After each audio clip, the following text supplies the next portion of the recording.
Bismillahirrahmanirrahim. Assalamualaikum warahmatullahi wabarakatuh. Selamat datang teman-teman di channel Belajar Islam, channel informatif yang mengulas ilmu seputar Islam. Selain itu, channel ini berisi cerita inspiratif tentang sahabat Rasulullah SAW. Sebelum kita mulai, jangan lupa ya kalian bantu support channel Belajar Islam ini untuk di-subscribe, di-like, dan juga di-share sebanyak-banyaknya videonya, agar saya makin bersemangat dalam membuat video terkait Islam. Di video kali ini, saya akan membahas tentang nabi-nabi yang pernah melihat Allah. Seperti yang kita tahu dan pelajari bahwa Allah tidak digambarkan dengan bentuk, melainkan digambarkan dengan sifat. Tak berbeda dengan kita, Nabi dan Rasul juga belum ada yang pernah melihat sosok Allah seperti apa. Namun, ada dua nabi yang kabarnya pernah melihat sosok Allah. Oke, tanpa berlama-lama, kita langsung ulas saja fakta menarik seputar Islam.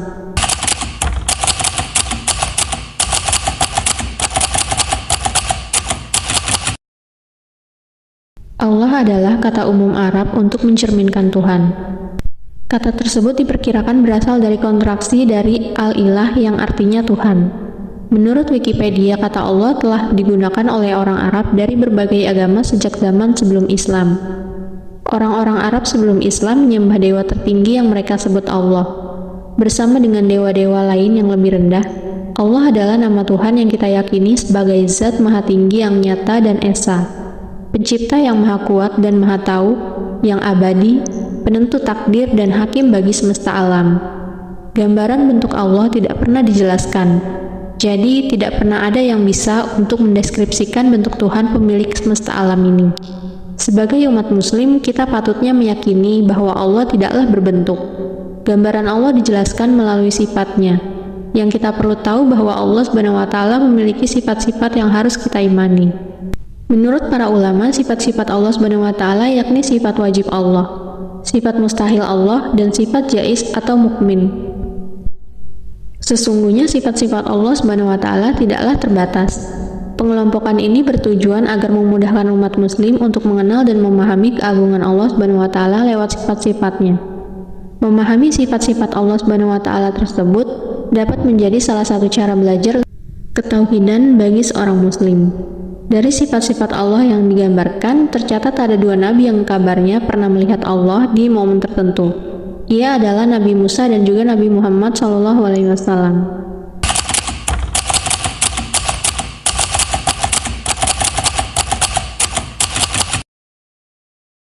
Kisah Nabi Musa ingin melihat Allah SWT tertuang dalam salah satu surat di Al-Quran.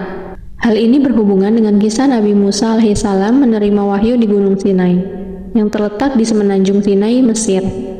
Gunung Sinai adalah gunung yang istimewa, yang keberadaannya disebutkan dalam Al-Quran surat At-Tin. Demi buah tin dan zaitun, demi bukit Tursina, nama lain Gunung Sinai, dan demi negeri yang aman ini. Dalam buku Mengenal Tuhan oleh B. Arifin, diterangkan bahwa ketika itu Nabi Musa alaihissalam dipanggil oleh Allah SWT ke Gunung Sinai atau Tur Sinai untuk menerima wahyu atau kitab Taurat. Nabi Musa alaihissalam bermalam 40 hari 40 malam di Gunung Sinai dan berbicara dengan Allah SWT.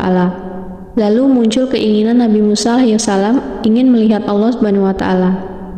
Kepada Allah SWT, Nabi Musa alaihissalam berkata, "Ya Tuhan, berikan kesempatan kepadaku melihat kepadamu." Allah SWT menjawab bahwa Nabi Musa tak akan bisa melihatnya. Sehingga Allah SWT meminta Musa untuk menatap gunung dan melihat keajaiban yang terjadi. Allah SWT menjawab, "Engkau tidak akan dapat melihatku ya Musa, tetapi cobalah engkau melihat ke gunung itu. Sekiranya gunung itu sanggup tetap di tempatnya itu, engkau tentu dapat melihat aku." Allah SWT kemudian memperlihatkan dirinya kepada gunung tersebut. Namun gunung itu langsung lenyap menjadi cair, tak lagi berada di permukaan bumi. Menyaksikan kejadian tersebut, Nabi Musa alaihissalam pingsan dan bersimpuh bersujud memohon ampunan Allah SWT. "Maha suci Engkau Tuhan, aku taubat minta ampun dan ya akulah orang yang benar-benar percaya kepadamu." Allah memberikan wahyu kepada Nabi Musa alaihissalam, Quran Surat Al-A'raf ayat 143 yang artinya, "Dan ketika Musa datang untuk munajat pada waktu yang telah kami tentukan dan Tuhan telah berfirman langsung kepadanya, Musa berkata, Ya Tuhanku, tampakkanlah dirimu kepadaku agar aku dapat melihat Engkau Allah berfirman, "Engkau tidak akan sanggup melihatku. Namun lihatlah ke gunung itu, jika ia tetap di tempatnya sebagai sedia kala, niscaya engkau dapat melihatku." Dari cerita ini, Nabi Musa tak sanggup dan tak bisa melihat Allah Subhanahu wa Ta'ala.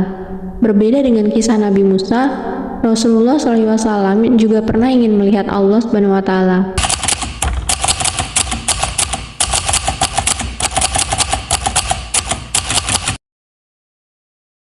Nabi Muhammad SAW bertemu Allah Subhanahu wa Ta'ala saat Isra Miraj. Isra Miraj terjadi pada malam 27 Rajab tahun ke-10 kenabian. Jadi, Isra Miraj merupakan dua perjalanan yang dilakukan Nabi Muhammad SAW dalam satu malam. Saat Isra Miraj, Rasulullah SAW bertemu Allah Subhanahu wa Ta'ala dan sejumlah nabi.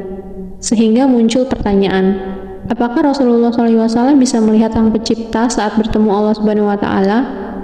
Mengenai hal itu, ada perbedaan pendapat di antara para ulama. Seperti yang disampaikan Ustaz Sunatullah, pengajar di Pondok Pesantren Al-Hikmah Darussalam, dalam situs resmi Nahdlatul Ulama, menurutnya ada yang mengatakan Rasulullah SAW mampu melihat Allah Subhanahu wa Ta'ala dengan penglihatannya.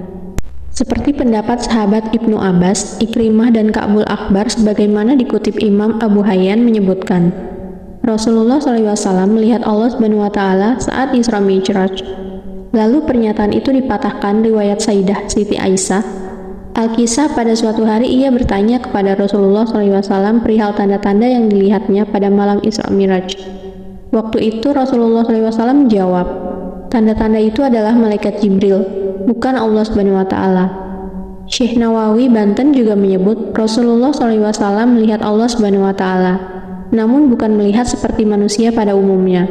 Beliau menyampaikan, mata Nabi Muhammad SAW mendapat kekuatan dari Allah Subhanahu wa Ta'ala saat Isra Miraj, sehingga bisa melihat wujud atau zat Allah Subhanahu wa Ta'ala. Ada juga sebagian ulama yang mengatakan Allah Subhanahu wa Ta'ala memberikan kekuatan kepada Nabi Muhammad SAW, sehingga Rasulullah bisa melihat Sang Pencipta dengan hatinya sebagaimana melihat dengan matanya. Jadi kesimpulan Rasulullah SAW melihat Allah merupakan hal yang masih diperdebatkan. Namun, melihat atau tidaknya Nabi Muhammad tetaplah Rasulullah SAW. Sosok manusia pilihan Allah, manusia kesayangan Allah, maka patutlah kita meyakini dan mengimani atas kelebihan yang Rasulullah miliki. Baik teman-teman, itu tadi sepenggal kisah nabi-nabi yang ingin melihat Allah Subhanahu wa Ta'ala. Bahkan seorang nabi pun tidak dapat melihat sosok Allah. Bagaimana dengan kita, manusia biasa yang penuh dengan dosa? Namun berserah dirilah, yakinlah bahwa salah satu gambaran sifat Allah itu nyata. Berserah dirilah bahwa Sang Pencipta merupakan Maha Pengampun. Jadi patutnya manusia selalu memohon ampun atas dosa-dosa yang dimiliki. Cukup sekian teman-teman video kali ini. Jangan lupa untuk kalian subscribe ya, di like dan juga di share video sebanyak-banyaknya, agar semakin banyak yang tahu tentang informasi sejarah Islam ini. Mohon maaf sebelumnya jika ada salah pengucapan. Sampai berjumpa di video selanjutnya ya. Assalamualaikum warahmatullahi wabarakatuh.